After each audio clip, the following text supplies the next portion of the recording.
18번째 강의 외상에 대한 고착, 무의식. 신사숙녀 여러분, 나는 우리의 작업이 의심이 아니라 우리가 발견한 사실들의 근거에서 지속되기를 바란다고 지난번에 말했습니다. 우리는 두 개의 사례에 대한 모범적인 분석에서 도출된 가장 흥미로운 두 가지의 결론에 대해서는 아직 아무 말도 하지 않았습니다. 첫째, 두 환자는 마치 자신들이 체험한 과거의 어느 한 특정한 부분에 고착되어 있는 것처럼 보였습니다. 환자들은 자신들의 과거에서 어떻게 해방될 수 있는지 모르는 상태에서 자신들의 현재나 미래에서도 소외된 것처럼 보였습니다. 그들은 자신들의 질병 속에 스스로를 가두어 놓았던 것입니다. 이는 힘겨운 인생의 운명을 견디기 위해서 예전에는 수도원에 은거하곤 했던 관습과 유사합니다. 첫 번째 여자 환자에게 불행을 가져다 준 것은 사실상 이미 끝나버린 남편과의 결혼 생활이었습니다. 그녀는 자신의 병적 증상들을 통해서 남편과 계속 씨름하고 있었습니다.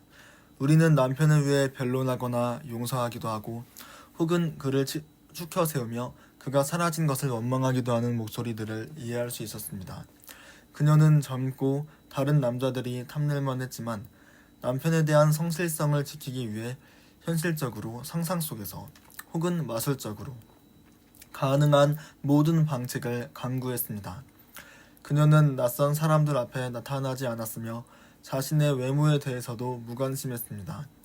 그녀는 자신이 앉아있는 안락의자에서 바로 일어나지 않고 자기 이름을 서명한 것도 거부했습니다. 그녀는 아무도 그녀에게서 무언가를 받아서는 안 된다는 이유로 선물 같은 것도 하지 않았습니다. 우리의 두 번째 환자인 젊은 소녀의 인생에 같은 문제를 안겨준 것은 사춘기 이전에 나타났던 아버지에 대한 에로스적인 집착이었습니다. 그녀는 자신이 병들어 있는 한 결혼할 수 없다는 결론을 스스로 내렸습니다. 우리는 그녀가 결혼하지 않고 아버지 곁에 머물기 위해서 병에 걸렸다고 추측할 수 있습니다. 이에 대해서 우리는 어떻게 어떤 경로와 동기에 의해서 그렇게 특이하고도 불리한 인생 태도를 갖게 되는 것인지 묻지 않을 수 없습니다. 이런 행위가 신경증의 일반적인 성격에 해당하며 이 두 환자들에게만 특이하게 나타난 현상은 아니라고 가정해 봅시다. 그런데 이는 사실상 모든 신경증에 일반적으로 나타나게 되는 임상적으로도 매우 중요한 특징입니다. 브로이어의 첫 번째 환자는 히스테리에 걸린 여자였습니다.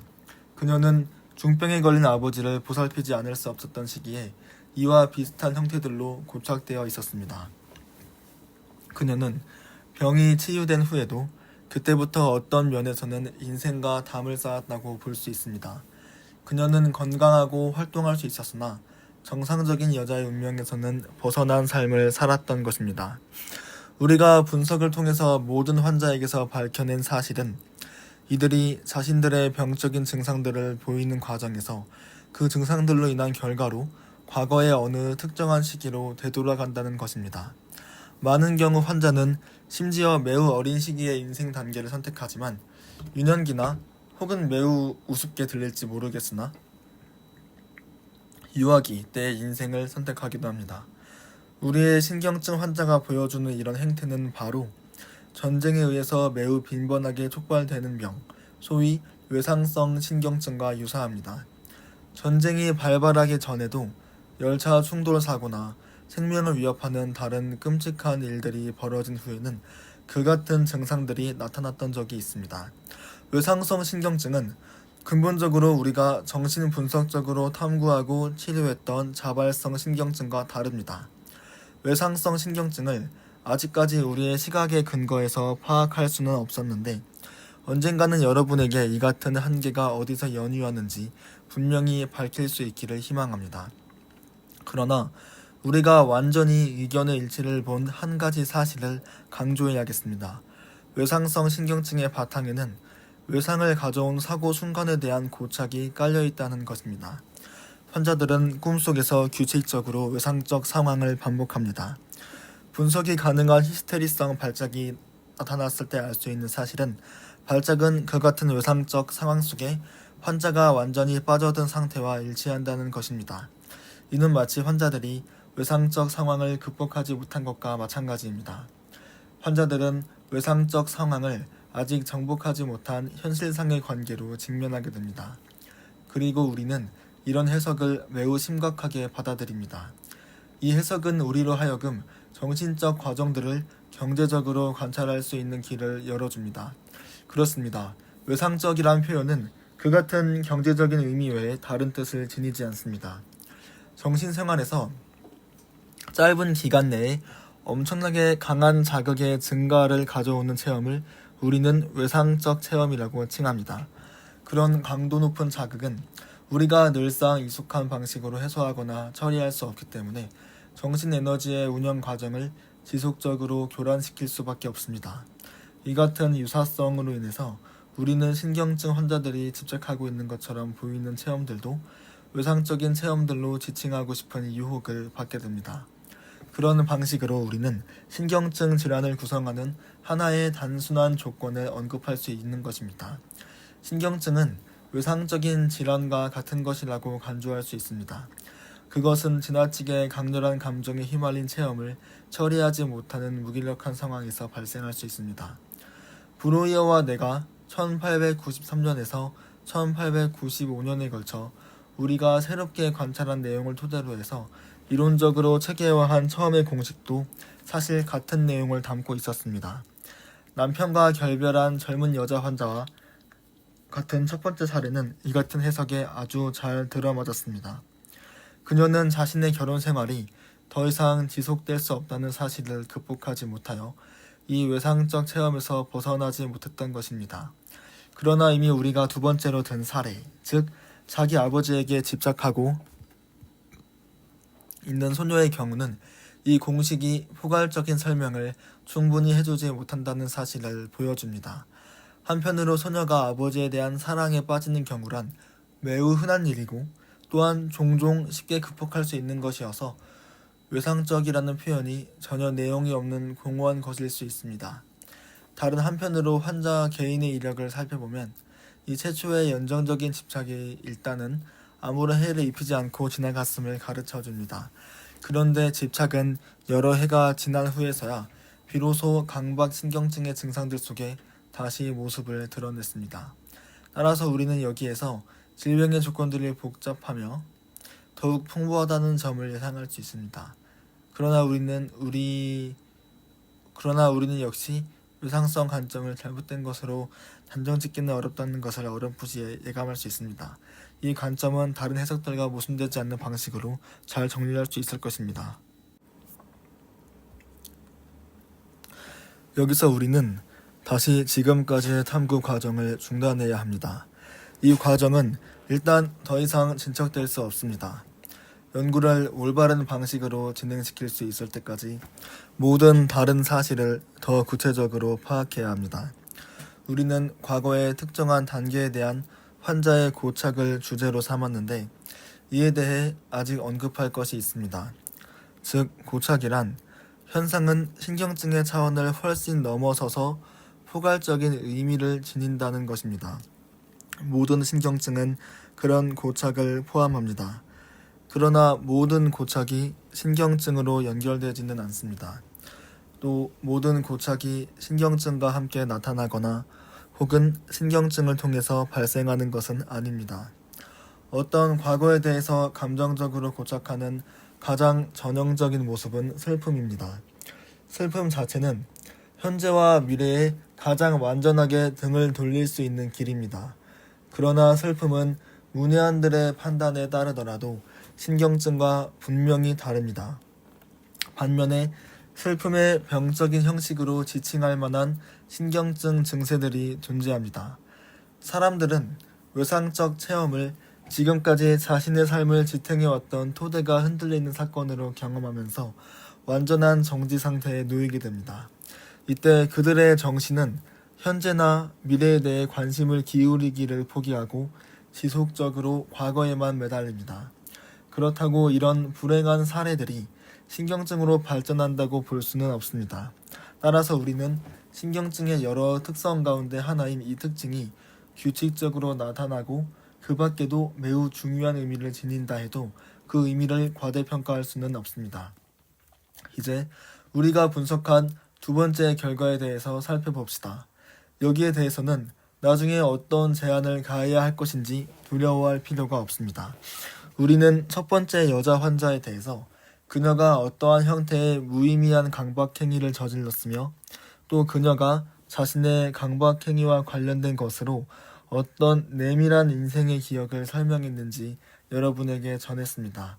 그리고 또 강박행위와 기억 사이의 관계를 탐구했는데 우리는 강박행위의 의도가 기억에 대한 관계에서 비롯된다는 것을 알아냈습니다. 그러나 우리가 전적으로 관심을 기울일 만한 가치가 있는 하나의 계기를 완전히 고려하지 않았습니다. 여자 환자 역시 자신이 강박행위를 반복하고 있을 때 그녀는 자신의 그 같은 행위가 과거의 체험과 연결되어 있다는 사실을 몰랐습니다. 이 두 사태 간의 연관성은 그녀에게 감추어져 있었습니다. 그러므로 그녀는 어떤 충동에 의해 그 같은 행동을 하고 있는지 모른다고 정직하게 대답할 수밖에 없었습니다. 치료의 영향을 받아 그녀는 갑자기 한순간에 그 연관성을 발견하고 우리에게 그 같은 사실을 전할 수 있었습니다. 그러나 그녀는 아직도 자신의 강박 행위가 어떤 의도에 봉사하기 위해서 행해진 것인지는 몰랐습니다. 그녀는 과거의 가슴 아픈 사건을 바로잡고 자신이 사랑했던 남편을 추켜 세우고 싶은 의도를 가졌던 것입니다.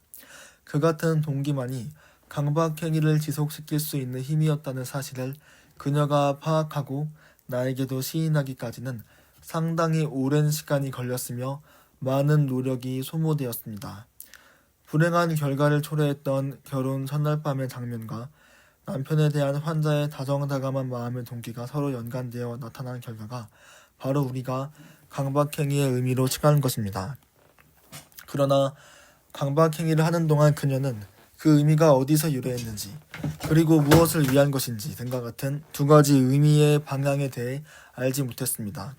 결국 심리적 과정들이 그녀의 내부에서 영향을 미쳤으며 강박행위는 단지 그 결과에 지나지 않았습니다. 그녀는 정상적인 심리 상태 속에서 그 결과를 감지했습니다만 그러한 결과가 나오게 된 심리적 조건들에 대해서는 전혀 의식하지 못했습니다. 그녀는 마치 최면술에 걸린 사람처럼 행동했습니다. 베르넴은 언젠가 한 사람에게 최면에서 깨어나면 5분 후에 우산을 펼쳐보라는 암시를 주었는데 실제로 최면에서 깨어난 사람은 그 명령을 그대로 수행했습니다. 그러나 그 사람은 자신의 그런 행위의 동기를 제시할 수 없었습니다.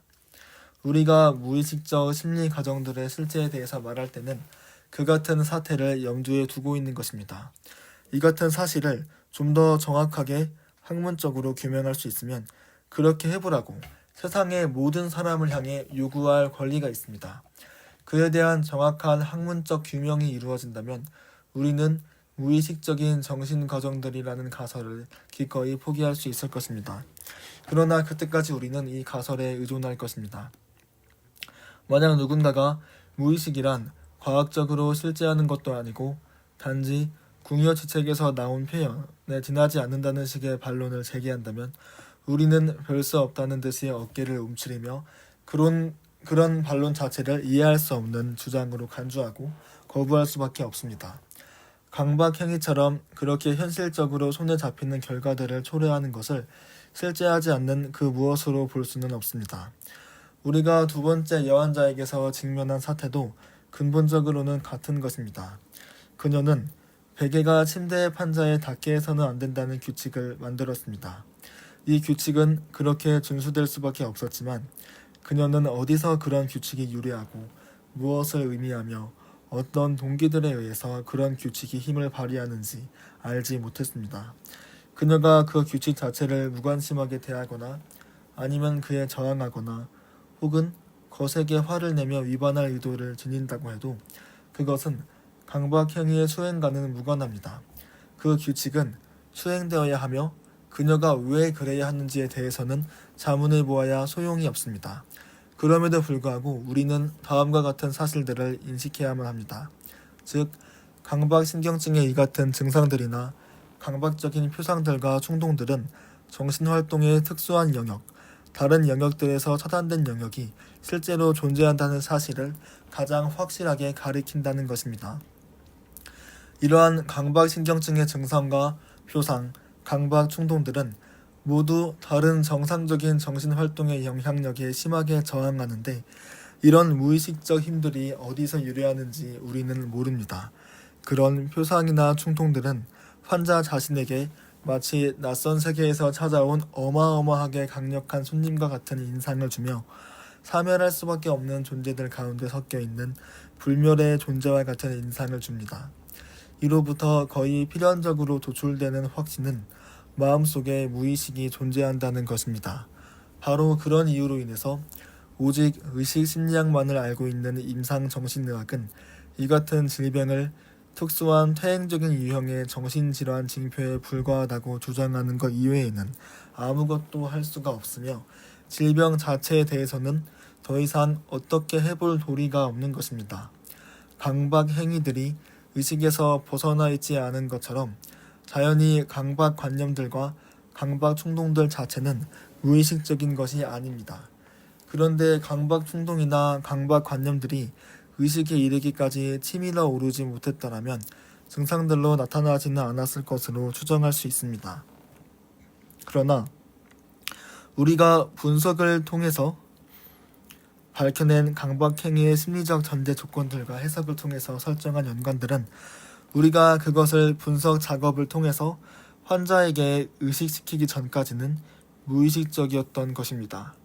우리가 든 이 두 사례에서 확인한 사태가 신경증 질환들의 모든 증상에서도 검증된다는 것과 증상들의 의미가 환자들에게는 항상 어디서나 알려지지 않는다는 점, 그리고 이 증상들이 무의식적인 과정들에서 파생된 것이지만 이 무의식적 과정들은 여러 다양하고 유리한 조건에서는 의식될 수 있다는 점을 여러분이 받아들인다면 여러분은 우리가 정신분석에서 무의식적인 마음의 존재를 불가피하게 전제할 수밖에 없으며 무의식을 마치 감각적으로 느낄 수도 있는 무엇처럼 취급하는데 익숙해질 수밖에 없었음을 이해할 것입니다. 그러나 여러분 역시 아마도 모든 사람이 이 문제에 대해서는 얼마나 판단력이 결여되어 있는지 알게 될 것입니다. 그들은 무의식을 오직 개념으로서만 알고 있습니다. 그들은 분석을 해보지도 않았으며 꿈을 해석하거나 신경증 증상들을 그 의미나 동기와 관련해서 재구성해 본 적이 없습니다. 우리가 설정한 목적과 관련해서 말하자면 분석적 해석을 통해서 신경증 증상들의 의미를 부여할 수 있는 가능성을 보여준다는 것은 곧 무의식적 마음의 과정들이 확고부동하게 존재한다는 것을, 아니면 여러분이 정 원한다면 그 같은 가설의 필연성을 입증하는 작업과 동일합니다. 그러나 이것이 전부는 아닙니다. 브로이어의 두 번째 발견에 힘입어 이 발견은 심지어 앞선 발견보다 내용적으로는 더 풍부한 것으로 여겨집니다. 물론 그가 자신의 발견에 대해서 동의하는 사람들을 확보한 것은 아닙니다. 우리는 무의식과 신경증 증상들 사이의 관계에 대해서 좀 더 많은 사실을 경험하게 되었습니다.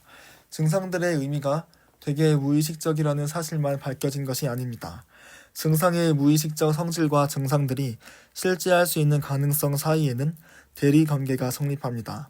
여러분은 곧 나를 이해할 것입니다. 나는 브로이어와 함께 다음과 같이 주장합니다. 증상에 직면할 때마다 우리는 환자들에게 일정한 무의식적 과정들이 발견된다고 추론할 수 있으며 그때 무의식적 과정들은 바로 증상의 의미를 함축합니다. 그러나 이 의미가 무의식적이라는 사실과 함께 이 때문에 증상이 나타난다는 점을 인식할 필요가 있습니다. 의식적인 과정들에서 증상들이 형성되지 않습니다. 문제의 관건인 무의식적 과정들이 의식화된 후에는 이 증상들이 사라지고 맙니다. 여기서 여러분은 단번에 치료에 이르는 길을 인식하게 됩니다. 그 길은 증상들을 사라지게 하는 방법을 의미합니다. 이 방법을 통해서 브루이오는 사실상 히스테리에 걸린 자신의 여자 환자를 회복시켰습니다. 다시 말해서 그 환자를 증상에서 자유롭게 만들었던 것입니다. 그는 증상들의 의미를 함축하는 무의식적 과정들을 그녀 자신이 의식할 수 있는 기술을 발견해냈습니다. 그러고 나서 증상들은 사라졌던 것입니다. 브루이어의 이 발견은 어떤 사변의 결과가 아니었습니다. 그것은 환자가 적극적으로 응함으로써 가능했던 운 좋은 관찰의 결과였습니다. 여러분은 이 발견을 여러분에게 친숙한 어떤 다른 사실로 환원함으로써 이해하려고 애쓰지 마십시오. 여러분은 그 속에서 새로운 근본적인 사실을 인식해야 합니다. 이 근본적인 사실들의 도움으로 많은 다른 사실들을 설명할 수 있습니다. 따라서 여러분은 내가 같은 내용을 다른 표현을 빌려 반복하는 것을 양해하십시오. 증상 형성은 아직 지하에 잠복하고 있는 것에 대한 대체물입니다. 특정한 정신 과정들은 대부분 의식이 그것에 대해 알 수 있는 정도로 전개됩니다. 그러나 이 경우 바로 그런 일이 일어나지 않았을 때 그 대신 무의식의 상태로 남아있을 수밖에 없는 정신 과정들이 단절되고 어떤 이유에서인지 방해받은 채 증상으로 나타나게 되는 것입니다. 따라서 이 과정은 마치 교환 행위와 같은 모습으로 보였습니다. 이 과정을 다시 재구성할 수 있다면 신경증 증상들의 치료라는 과제는 해결되는 것입니다. 브로이어의 발견은 아직도 오늘날 정신분석적 치료요법의 토대를 제공한 것으로 간주됩니다. 증상들을 나타나게 하는 무의식적인 사전 조건들을 의식화시킬 수만 있다면 증상들이 사라진다는 명제는 모든 다른 계속된 연구에 의해서 입증되었습니다. 물론 그가 제시한 방법을 실천에 옮기려고 시도할 때 우리는 가장 놀랍고도 예측하기 어려운 복잡한 문제들에 직면하게 됩니다. 우리의 요법은 무의식을 의식으로 바꿈으로써 작용합니다. 그리고 오직 이러한 전환을 관철할 수 있는 한에서만 효력이 나타납니다. 이제 여러분이 이러한 치료를 너무 쉬운 것으로 생각하게 될지도 모르는 위험을 방지하기 위해서 잠시 동안만 주제를 벗어나겠습니다. 우리가 지금까지 설명한 바에 따르면 신경증은 우리가 마땅히 알고 있어야 할 정신 과정에 대한 일종의 무지나 무식에서 비롯되었다고 볼 수 있습니다. 이는 잘 알려진 소크라테스의 가르침에 아주 가까이 다가선 것으로 볼 수 있습니다. 그의 가르침에 따르면 악덕마저도 무지에서 연유한다는 것입니다. 분석을 해본 경험이 있는 의사가 어떠한 심리적 자극들이 개별적인 환자에게 무의식적인 것으로 남아있는지를 알아내는 것은 대체로 매우 용이합니다. 의사는 그가 알고 있는 것을 말해줌으로써 환자 자신을 무지한 상태에서 벗어나게 할 수 있으며 이를 통해서 환자를 회복시키는 것 역시 그다지 어렵지 않을 수 있습니다. 최소한 증상들의 무의식적인 의미의 한 부분이 이런 방식으로 쉽게 처리될 수 있습니다. 하지만 다른 부분들, 즉 증상들과 환자의 체험들 간의 연관성에 대해서 의사는 그다지 많은 것을 알아낼 수 없습니다. 왜냐하면 의사는 이 체험들에 대해서는 모르기 때문입니다. 그는 환자가 자신의 체험을 상기하고 그에게 설명해 줄 때까지 기다려야 합니다. 그러나 이에 대해서도 많은 경우에 환자의 기억을 대체할 수 있는 것들이 발견됩니다. 우리는 환자의 친척이나 가족에게 환자의 체험에 대해 물을 수 있습니다. 이들은 종종 그런 체험들 가운데 외상적으로 작용하는 것들을 인식해낼 수 있습니다. 심지어는 아마도 너무 어린 나이에 발생한 것이라서 환자 자신도 모르는 그런 체험들에 대해서도 알려줄 수 있습니다. 이 두 가지 절차를 결합함으로써 우리는 환자의 병인이 된 무지를 짧은 시간 안에 그리고 적은 노력을 들여서 제거할 수 있습니다. 그렇습니다. 만약 치료가 그렇게 진행되기만 한다면 말입니다. 우리는 여기서 처음에 대비하지 못했던 것을 경험하게 됐습니다. 지식이라고 해서 다 같은 것은 아닙니다. 지식 가운데는 심리학적으로 전혀 같은 가치를 지니지 않는 다양한 유형이 있습니다. 몰리에르는 언젠가 사람이라고 해서 다 같은 사람일 수는 없다고 말했습니다. 의사의 지식은 환자의 지식과 같지 않으며 같은 영향력을 미치지도 않습니다. 만약 의사가 자신의 지식을 환자에게 말해준다고 하더라도 그것은 별 효과가 없습니다. 아닙니다. 그렇게 말하는 것은 옳지 않을지도 모릅니다. 그런 방식으로 증상들을 제거하는 효과를 거둘 수는 없지만 분석을 지속시키는 효과는 있습니다. 환자가 표명하는 반발은 종종 분석의 결과를 말해주는 최초의 징후를 뜻합니다. 환자는 지금까지 자신이 알지 못했던 것, 즉 자기 증상의 의미에 대해서 어느 정도 알게 되었습니다. 그럼에도 불구하고 그는 증상의 의미를 전과 마찬가지로 잘 알지는 못합니다. 우리는 그렇게 해서 무지에도 하나 이상의 유형이 있다는 사실을 경험하게 되었습니다. 그 차이들이 어디에 놓여 있는지 알려면 심리학적인 지식을 어느 정도 심화시켜야 합니다. 그러나 바로 그런 이유에서 증상들이 증상의 의미에 대해 알게 되는 순간 사라진다는 명제는 맞습니다. 마치 그 변화가 오직 일정한 목표를 지향하며 전개되는 심리적 활동에 의해서만 촉발될 수 있는 것과 마찬가지로 문제는 그 지식이 환자 자신의 내부에서 진행되는 변화에 기인한다는 점입니다. 우리는 여기서 증상 형성의 동력함으로 정리할 수 있는 문제들에 직면합니다. 여러분, 나는 이제 여러분에게 다음과 같은 물음을 제기해야만 할 것 같습니다. 여러분에게 내가 말한 것이 지나치게 모호하거나 복잡하지 않습니까? 내가 너무도 자주 앞에서 말한 것을 취소하거나 제한하지 않았습니까? 또 생각들을 계속 전개해 나가다가 다시 없던 것으로 만들어 버림으로써 여러분을 혼란스럽게 만들지 않았습니까? 만약 그랬다면 유감스러울 뿐입니다. 그러나 나는 진리에 대한 성실성을 대가로 단순화시켜 설명하는 것에 대해서 강한 반감을 가지고 있습니다. 하지만 만약 여러분이 설명의 대상이 다양하고 복잡하다는 인상을 충분히 품었다면 이에 대해서는 어떠한 반감도 가지고 있지 않습니다.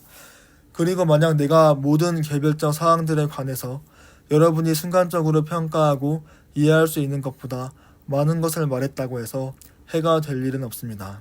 그러나 나는 모든 청중과 독자들이 자신들에게 제공된 내용은 머릿속에서 정리, 축약, 단순화시켜 이해하며 자신이 기억하고 싶은 내용은 따로 분리하여 추출해낸다는 사실을 알고 있습니다.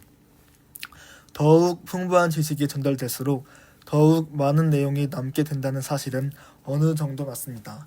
내가 전달한 내용 가운데 모든 다른 부수적인 사항은 제외하더라도 본질적인 것, 즉 증상들의 의미와 무의식, 그리고 이 둘 사이의 관계 등에 대해서는 여러분이 명확하게 이해하기를 바랍니다. 여러분은 아마도 우리의 노력이 다음 두 방향으로 진행된다는 사실을 알았을 것입니다. 첫째로, 사람들은 어떻게 병에 걸리며 신경증과 같은 인생 태도에 도달하게 됐는지 알기 위한 노력이 행해지는데 이는 임상적인 문제에 해당합니다. 두 번째는 신경증의 조건들에서 어떻게 병적인 증상들이 나타나는지에 관한 물음인데 이는 심리적인 동력학 문제에 해당합니다. 이 두 문제는 어디에선가 서로 만나게 될 것입니다. 나 역시 오늘은 더 이상 말할 생각이 없지만 아직 강의 시간이 남아있으므로 우리가 행한 두 가지 분석이 지닌 또 다른 특징, 즉 기억상실이나 건망증에 대해 여러분이 관심을 보이도록 노력할 생각입니다. 이 두 가지 분석에 대한 완전한 평가는 훨씬 나중에 가서야 이루어질 수 있습니다. 여러분이 들은 대로 정신분석학적 치료의 과제는 병적 요인으로 작용할 수 있는 무의식의 모든 내용을 병적 요인으로 작용하는 무의식의 모든 내용을 의식으로 환원해야 한다는 공식으로 요약할 수 있습니다. 이제 여러분은 이 공식 역시 다른 공식으로 교체할 수 있다는 사실을 경험하고서 아마도 의아스럽게 느낄 것입니다. 그 공식은 다름 아니라 모든 환자의 기억 상실증을 메우고 그의 건망증을 제거해야 한다는 것입니다. 이는 같은 결과를 초래할 수 있습니다. 신경증 환자의 건망증은 물론 그의 증상들이 발발하는 데 기묘하게 관계합니다. 그러나 만약 여러분이 우리가 처음 취급한 사례를 고찰한다면 여러분은 건망증을 이처럼 평가해서는 안 된다고 생각할 것입니다. 그 여자 환자는 자신의 강박행위와 연결된 장면을 생각하지 않았습니다. 전반대로 그 장면은 생생한 기억으로 남아있었습니다. 그녀가 잊어버린 다른 일들은 증상의 발생과 별 관련이 없습니다. 첫 번째 사례만큼 명확하지는 않지만 전체적으로 유사한 사례는 두 번째 환자, 즉 잠들 때마다 강박적인 의식을 치러야 했던 소녀의 경우였습니다. 그녀 역시 자신의 어린 시절의 행동을 원래부터 잊어버리지 않고 있었습니다. 가령 그녀가 부모의 침실과 자신의 침실 사이에 있는 문들을 열어놓아야 한다고 고집했다거나 어머니를 부모의 침대에서 밀어냈다는 사실들 말입니다. 물론 그녀가 이런 기억들을 되살려낼 때 주저하기도 하고 기꺼이 응한 것도 아니지만 그런 사실들을 아주 명확하게 기억하고 있었습니다. 첫 번째 환자가 강박행위를 수도 없이 되풀이했을 때 그런 자신의 행위가 결혼식 후에 첫날 밤에 겪었던 자신의 체험과 유사하다는 점을 그녀가 단 한 번도 생각해보지 않았다는 것을 우리는 매우 특이한 사태로 관찰했습니다. 게다가 강박행위의 동기에 대해서 직접적으로 추궁을 받았을 때까지도 그녀에게 이에 대한 기억이 전혀 떠오르지 않았다는 점도 눈에 띄었습니다. 소녀의 경우도 마찬가지입니다. 더구나 그녀가 치른 의식이나 의식의 배경은 동일하게 매일 밤마다 반복된 상황과 관련됩니다. 이 두 경우에 모두 본래적 의미의 건망증이나 기억상실증은 발견되지 않습니다. 그러나 기억을 재생하고 기억을 다시 떠오르게 하는 모종의 연관성이 붕괴된 것입니다. 기억의 장애가 이 정도로만 진행되어도 강박신경증은 충분히 발생하지만 히스테리의 경우는 다릅니다. 히스테리는 대개 매우 엄청난 규모의 건망증을 그 특색으로 하고 있습니다.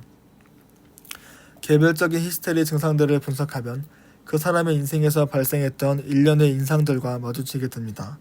그 인상들이 다시 재생될 때 그것은 이제까지 잊혀졌던 어떤 것으로 지칭될 수 있는 것입니다. 한편으로 그 같은 인상들의 연세는 아주 어린 시절로까지 거슬러 올라갑니다. 그래서 히스테리성 건망증은 유아기의 건망증이 직접적으로 지속되는 것으로 볼 수 있습니다. 유아기의 건망증으로 인해서 우리 같은 정상인들도 자신의 정신활동의 초기 단계에 대해서 무지한 상태에 놓여 있습니다. 다른 한편으로 우리가 놀랍게 경험한 사실은 환자가 최근에 겪은 체험들 역시 망각의 늪에 빠질 수 있으며 특히 질병을 일으키거나 방화시켰던 계기들은 건망증에 의해서 완전히 잠식당하지는 않더라도 상당 부분 침식당한다는 것입니다. 현존하는 기억의 전체적인 상에서 중요한 개별 인상들이 사라지거나 왜곡된 기억으로 대체되는 현상은 매우 일반적으로 나타납니다. 그렇습니다. 분석 작업이 종료되기 직전에 비로소 최근에 체험했던 것에 관한 특정한 기억이 다시 나타나는 현상이 매우 일반적으로 반복됩니다. 그런 기억은 그렇게도 오랫동안 억제될 수 있으며 전체적인 연관 속에서 우리가 감지할 정도의 공백을 남겨놓기도 하는 것입니다. 기억 능력의 그 같은 장애들은 이미 말한 대로 히스테리에 전형적으로 나타납니다. 히스테리의 경우 물론 기억에 아무 흔적도 남길 필요가 없는 상태가 증상적 형태로 나타납니다. 만약 강박신경증이 다른 양상을 보인다면 이때 발견되는 건망증들은 히스테리적 변화의 심리학적 성격과 관련되며 신경증의 일반적인 특징과는 관련이 없다고 여러분은 추정할 것입니다. 이와 같은 차이의 의미는 다음 관찰에 의해서 제한됩니다. 우리는 증상의 의미를 증상의 유래와 목적 혹은 의도라는 두 가지 측면에서 정리했습니다. 다시 말해서 증상의 단초라고 할 수 있는 인상들과 체험들, 그리고 증상이 지향하는 의도들입니다. 따라서 증상의 유래는 외부에서 다가오는 인상들에 의해서 이해됩니다.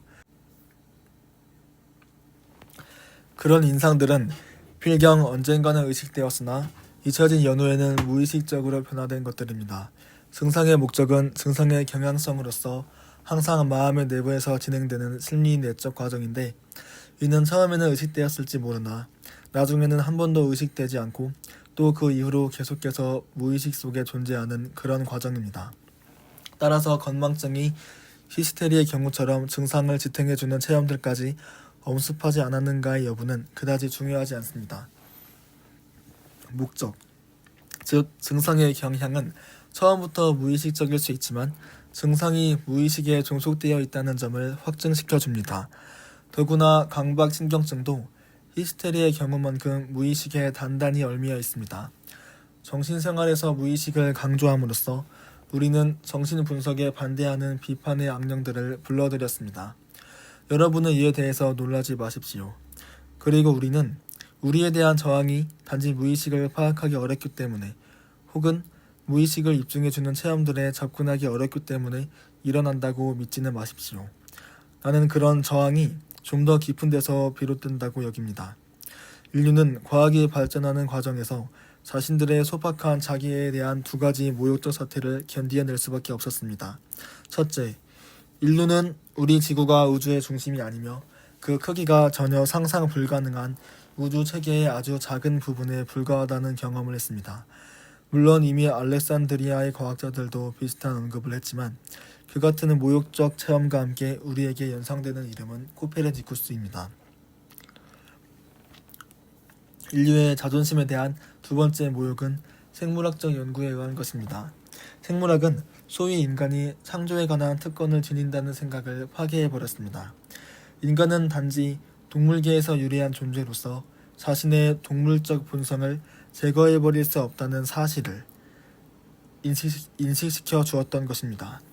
인간에 대한 이와 같은 평가의 전환은 우리 시대의 다윈과 월리스 그리고 그들보다 앞선 선구자들의 영향력에서 이루어졌는데 당대 사람들의 매우 거센 반발도 없지는 않았습니다.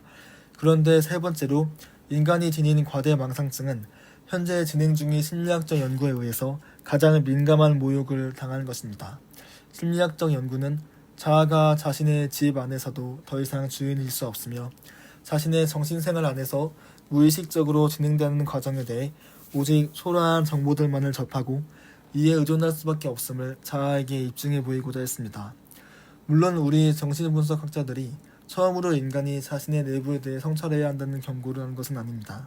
또 우리가 그런 말을 한 유일한 사람은 아니지만 그 같은 경고를 가장 긴박한 형태로 주장하고 모든 개인들과 직접 연관된 경험적 자료들을 통해서 뒷받침한 공로는 인정해야 할 것입니다.